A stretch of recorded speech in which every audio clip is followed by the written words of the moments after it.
ny teny hoe zao no firatsy indrindra ny longo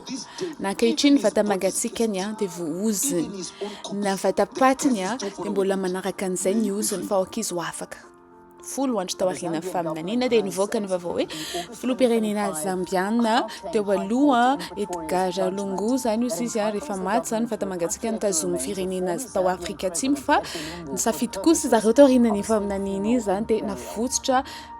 ny vata mangatsikany afaka naverina tany amin'ny firenena tany Zambie tany koa ny ataken'izy ireo rehefa tonga tao dia nivadin'ilay filoham-pirenena ny andry atao amin'ny aéroport ny teny zareo hoe aza ekena ny visa roa taona izay ananany teo moa nomena ny taratasy manamarina ny tokony ahafahan'izy ireo mandeha amin'io fa dia zareo satria baiko avy any filoham-pirenena dia tsy afaka atao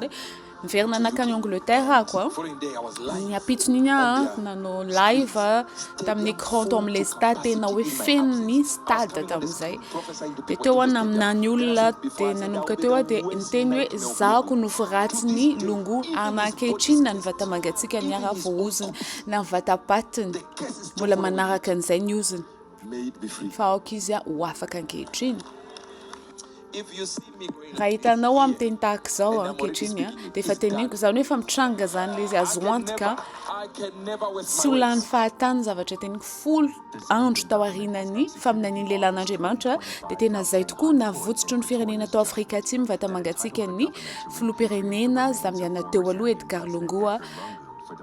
tao aorianana hafatesany zany ny vata mangatsiaka mbola tavela tany Afrika Atsimo fa rehefa tao aorianana amin'any lehilahin'Andriamanitra dia navotsitra ny vata mangatsikany afaka mody any amin'ny firenena misy azy amin'izay afaka no alevina amin'izay zany.